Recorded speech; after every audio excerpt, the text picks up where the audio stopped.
Good morning, good afternoon, good evening, wherever you may be.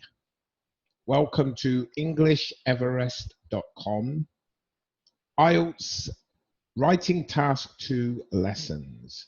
This is another video in our series of reading, writing, speaking, and listening videos. Today's topic is how to score 8 or more in Writing Task 2. So the all-important question is, how can you do it? So the first thing I must say before we continue is that obviously you would have to be, or you will have to be, at a sufficient level. If you're at a 4, a band 4 or 5, then yes, you could do this, but it will take much longer. But if you're quite close to 7 or 6 or 6.57, maybe 7 average, this is much more achievable in a shorter period of time. So I don't want you to think you watch this video and automatically you will get 8. It depends on your current level. Okay, let's introduce what we're going to do today. All IELTS writing is based on 4 criteria of which you are all aware. Task achievement, TA, coherence, cohesion, CC, lexical resource, LR, and grammatical range and accuracy, GA. To improve your score to a level above 7.5, I've put 7.5 there because I just did. I made a mistake. I meant to say 8, but doesn't matter. The main thing to focus on is number 4, grammatical range and accuracy. This is one of the things that could really boost your score to the level that you want. Many people take the exam and they get stuck on 7. They get stuck on 7.5. They take the exam a few times and they get stuck on a certain number because they haven't actually tried to introduce anything new. What they've tried to do is just make their sentences more accurate and make less mistakes.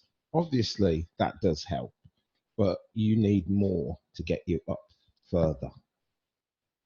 So, one of the main reasons why people have problems achieving above a band 7 in the exam is that their grammar score does not match the other criteria.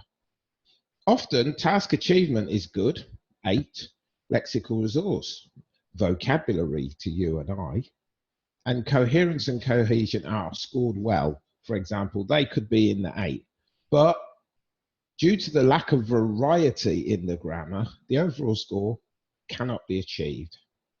This is the rubric for the 3 band scores we're talking about for grammatical range and accuracy.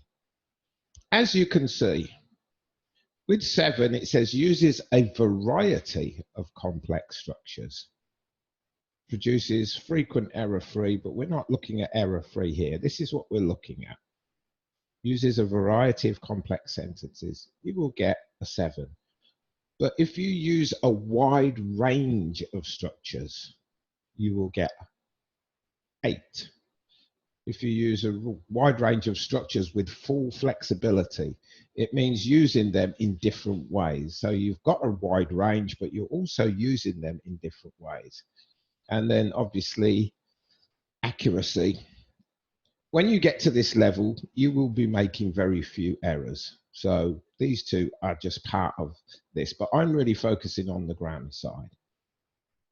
So you can see that band 7 requires that variety of complex structures be used, whereas those bands above specify a wide range of structures. So having only a few different types of structures suggests that this is good, but not good enough. This is often the difference between a band 7 and above. So that's what we're going to cover in this video. To illustrate, we're going to use a question topic from both task 1 and task 2.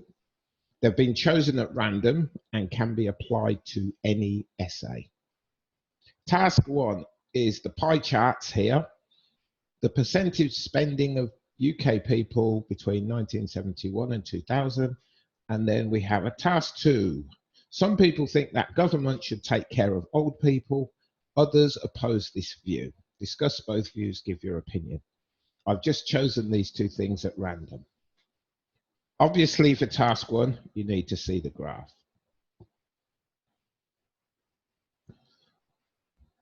When writing an essay, the sentences you write are more restricted by the topic in task 1, but less so in task 2. So, as we know, task 1 is about reporting information. So you're more restricted in the kind of sentences you can write anyway.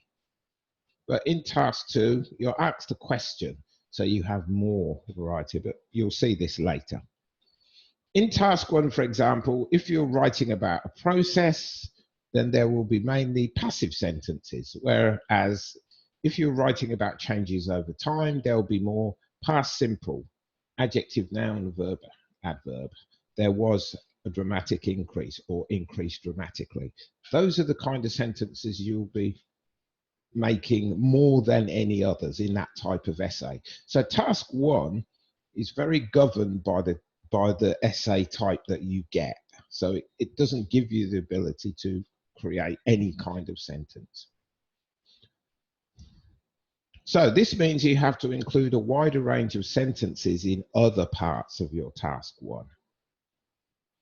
In task 2, you have no such restrictions, as the policies of the topic, are varied and allow for the complete range of sentence structures.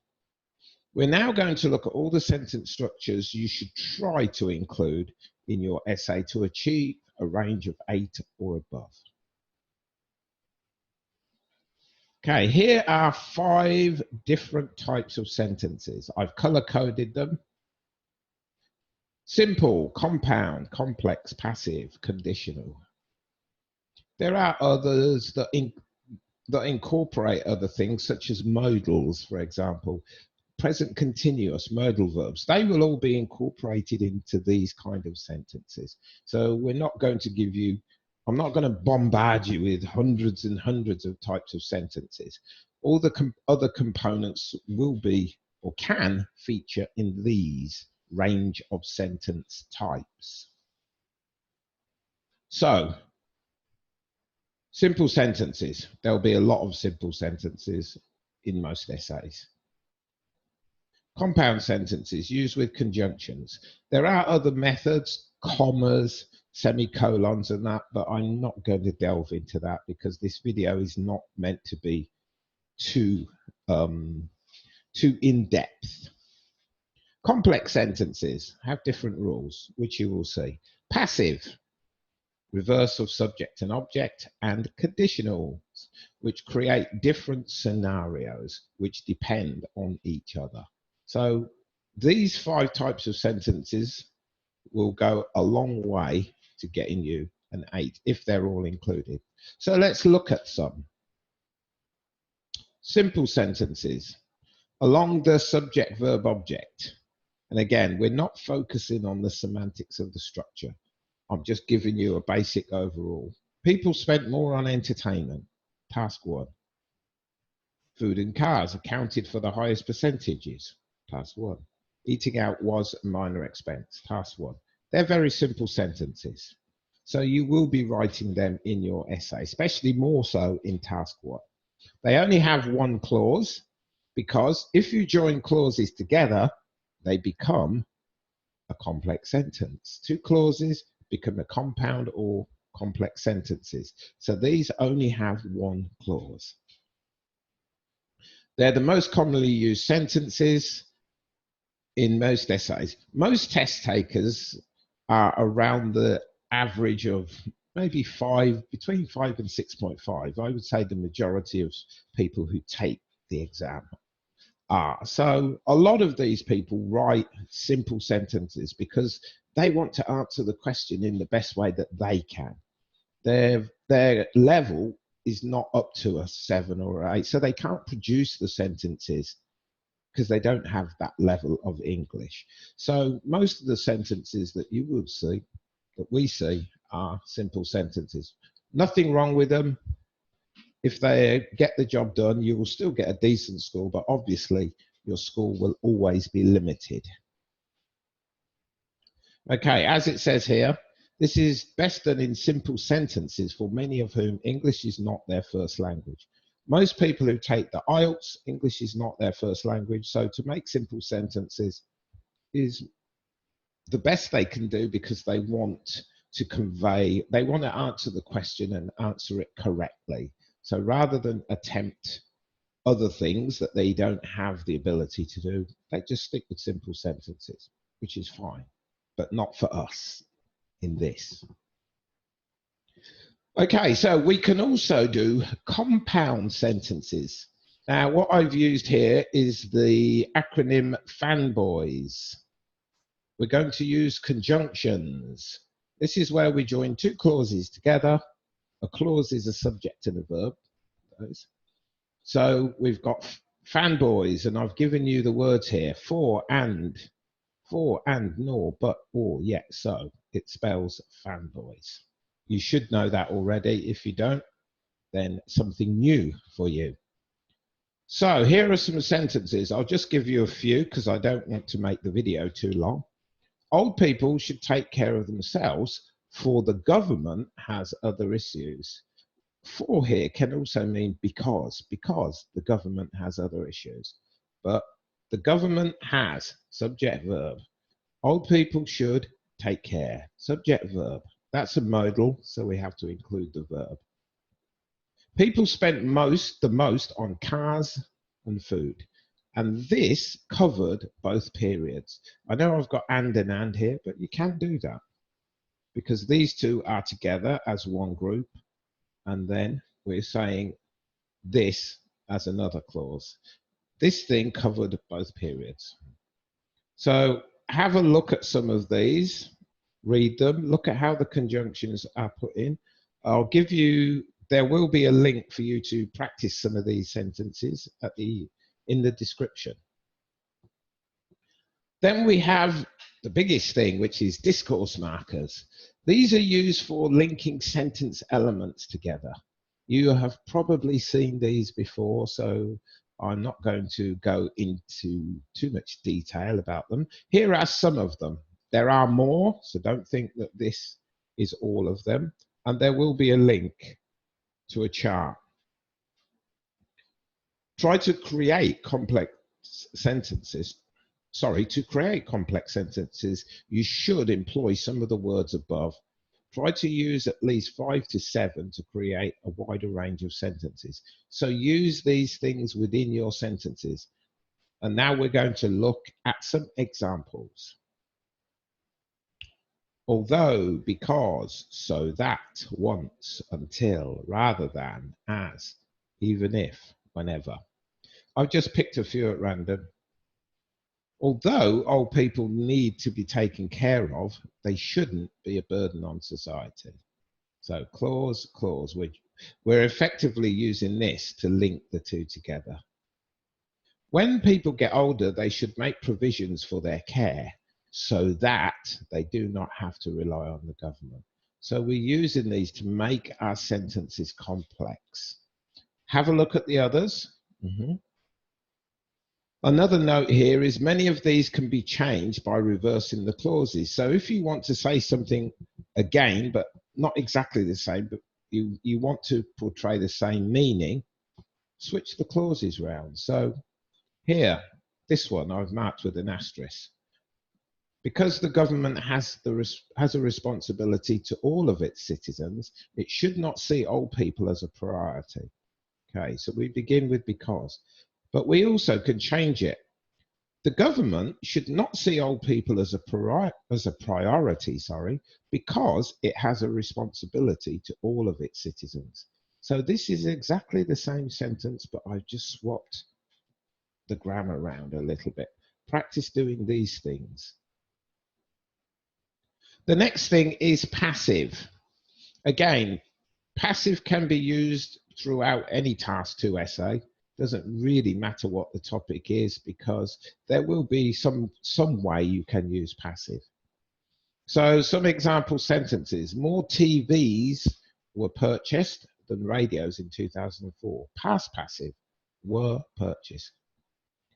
If pensioners are given, present simple passive, an adequate monthly allowance, they will be cared for. Future, in the meaning in the future. Future simple passive: more than a more of a family's monthly budget was spent on food. Again, past simple passive: it has been said that many people. Present perfect passive. And then here's another example: most money was needed. Past simple passive. So here's a range of different passive sentences that you can use. So the above structures of passive voice are more than enough to demonstrate your ability to use it in a wide variety of ways. The next one is conditional sentences. We use generally if and would to look at both sides of an issue, to create a scenario, to create a hypothetical situation. It can be used in different ways. Also, always useful to widen grammatical range to set up opposing viewpoints. These are more used in task 2 than they would be in task 1, due to the fact that task 1 deals with information and data. It's not hypothetical. In task 1, you're looking at information and you are reporting it. You're not asking questions. You're not thinking, well, what would happen if this happened, if we did this? You don't have any of that in task 1. So that's why you won't really see a conditional sentence in. Maybe occasionally you may see one, but in the main, you will not see them. So again, from task 2, if the government did not help old people after their lifetime of service to the country, it would be disastrous. So and we can change this round. I've put the asterisk here, and you can see at the bottom, it would be disastrous if the government did not help people after their lifetime of service to the country. We've just swapped it round. We've used would, then if. Here we've used if, then would. Again, practice these things. I'm sure some of you know this already, but incorporate them into your essay. Oh, I made a mistake there. It has been said that if the older generation were to sell their properties, they would have adequate funds to support their retirement. That's a very contentious question in many circles, because a lot of old people believe that they want to spend their last days or the rest of their lives in the house that they bought, they paid for, not sell it and have to live in a nursing home. So that's, again, it introduces both aspects of the discussion, or it gives you an idea that has two sides to it, which you inject into the essay because it's still relevant to the question. This means that rather than the government helping them, they should do this: sell their properties. Then they can look after themselves. So it's relevant to the question. Everything, of course, always has to be relevant to the question. So if it were up to some people, then the government would abandon pensioners at their greatest time of need. So again, it's talking about the topic. Some people believe we should just forget about pensioners, let them take care of themselves. If it was up to some people, we don't know who these people are, but again, if it were up to, this is an imaginary thing, but it's not up to some people, it's actually up to the government. We know it's up to the government. We don't know who some people are, so it could be anyone, but we know this decision is always made by the government. Okay, so again, look at these things, practice them. Make sure when you're looking at the essay or you're planning your essay that you can create, or you can look at aspects of the ideas that you're generating and try and see if you can express them in these ways to add to your range. Okay, from the task 1 essay, we're going to look at some samples from a Band 8 essay. So the writer here used a wider range of sentence structures as much as is possible in task 1. As I mentioned before, it's more restricted than task 2. So we have a simple sentence. The charts illustrate the changes. You all know that as a simple sentence. It is clear that the cost of petrol made up the largest proportion of household spending in 1971. So that's part of our first clause. While expenditure on cars was the greatest share of household spending in 2001. It's a complex sentence using while, discourse marker, to connect both of those statements together. Complex sentence. Firstly, British citizens spent more than a third of their money on petrol and almost a third on furniture, followed by money spent in restaurants, which was precisely a quarter. So we've made a sentence here of different things, but we've linked them together. Rather than make new sentences, we just link them together. Conjunction, I've put the conjunction in black, but I've put the discourse markers in blue. And now this sentence here, we're using after. We have another discourse marker. I forgot to color it blue. That was my mistake. But I wanted to focus on this word. After 30 years, in 2001, British citizens spent significantly less on petrol, furniture, and restaurants. And then we have our percentages. Yes, but we're using this after 30 years in 2001 because we're going from 1971 to 2001. That's where the 30 years comes from. British citizens spent, so we've changed our sentence around. So we've used this here instead of at the end. So we could say British citizens spent significantly less money on petrol, furniture, blah, blah, blah, after 30 years in. But it sounds a bit strange. This is much better by putting this little clause here, or phrase, sorry, here before. And the last one, sorry, is a passive. The greatest proportion of household budgets were spent on cars, with more than 40%. So here we have 4 types of sentence: simple, compound, complex, passive. As I mentioned earlier, we wouldn't use conditional sentences because we're just reporting information.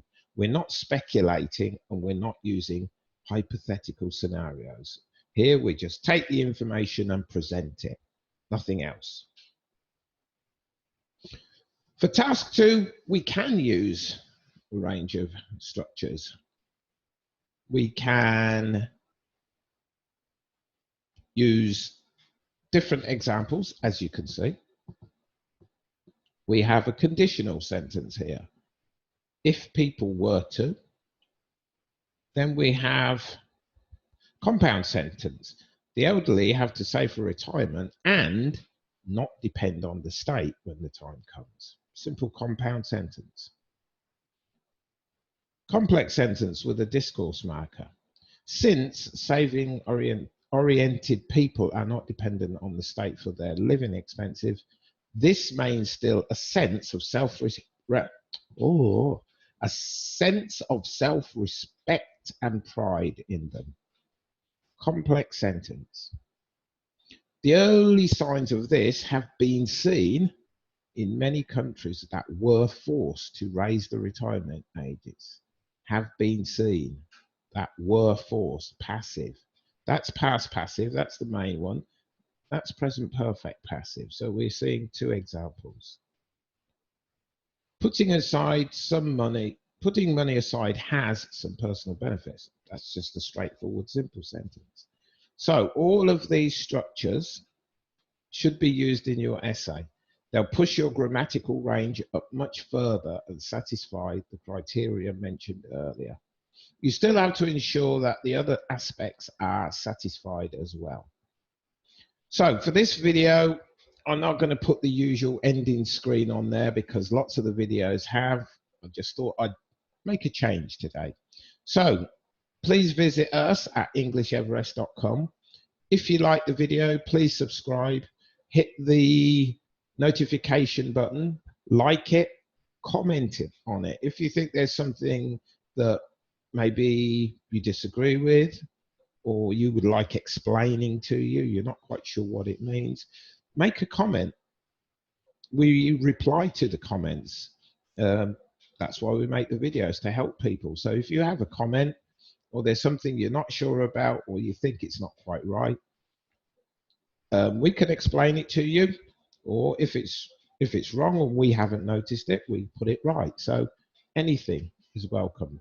Like it, dislike it, whatever you want. Okay, so thank you for that, and I hope this helps you, and see you in the next video.